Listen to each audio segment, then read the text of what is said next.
Hi friends, எல்லோரும் எப்படி இருக்கீங்க? நல்லா இருக்கீங்களா?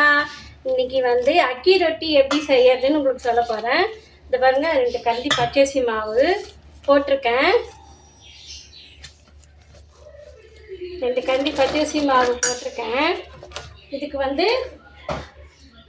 இது பாருங்கள், கேரட்டு, குடமிளகா, கோஸு, கொத்தமல்லி, வெங்காயம் எல்லாத்தையும் ஒன்றா போட்டு கலக்கணும்.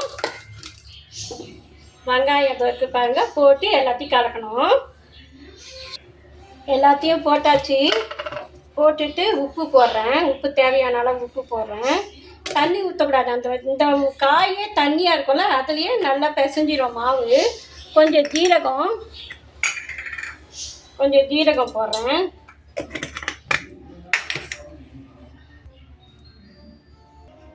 கொஞ்சம் பத்தலைன்னா தண்ணி தெளிச்சிக்கலாம்.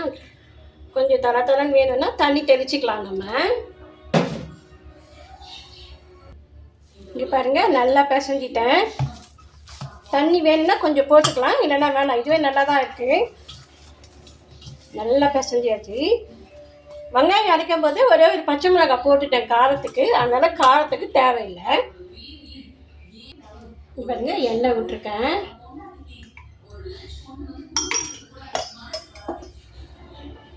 காயுது. பாருங்க,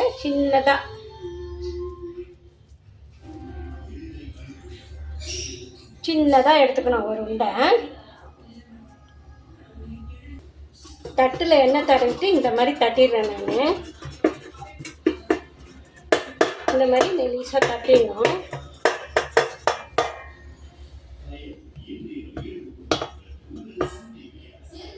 இந்த மாதிரி மெலிசாக தட்டிட்டிங்கன்னா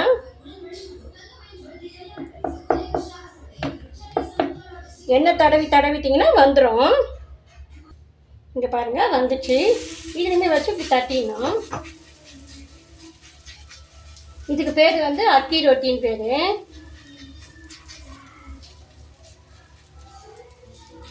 நல்லா இப்படி மெலிசாக தட்டிடணும்.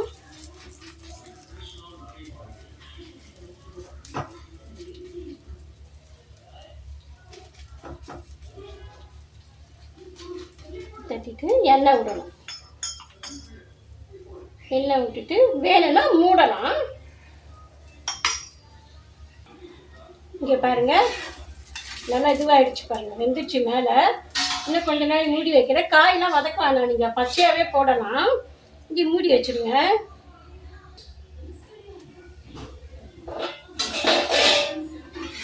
இங்கே பாருங்கள், அப்படியே திருப்பி போட்டணும். நல்லா சிறுவாக வைக்கணும், அப்போ தான் நல்லா மொறுன்னு இருக்கும். சிறுவாக வச்சு எடுக்கணும், ஸ்பீடெல்லாம் வைக்கக்கூடாது. திருப்பி போட்டுட்டு மூட வேண்டாம். இங்கே பாருங்கள், நல்லா இதுவாகிடுச்சு. பாருங்கள், நல்லா வெந்துச்சு, மொறுன்னு ஆயிடுச்சு. அவ்வளோதான், ரெடி ஆயிடுச்சு அக்கி ரொட்டி.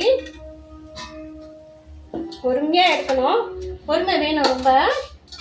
இருங்க, இன்னொன்று போட்டுட்டுக்கா. இப்போ ரெடி ஆயிடுச்சு பாருங்கள், 2வது அடையும் ரெடி ஆயிடுச்சு.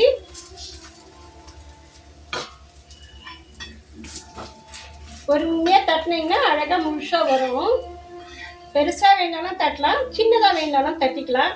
சில பேர் தோசைக்கல்லையே தட்டுவாங்க. உங்களுக்கு அது ஈஸியாக இருந்தால் தோசைக்கல்லையே தட்டிடுங்க.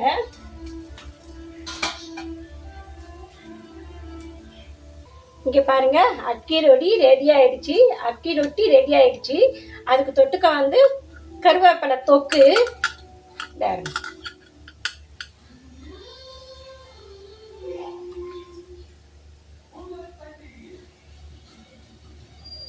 நல்லாயிருக்கு. நீங்களும் இதே மாதிரி பண்ணி பார்த்துட்டு கமெண்ட் பண்ணுங்கள், எப்படி இருக்குன்னு சொல்லுங்கள். ஓகே கொடுங்க. பாய். அடுத்த வீடியோவில் பார்க்கலாம்.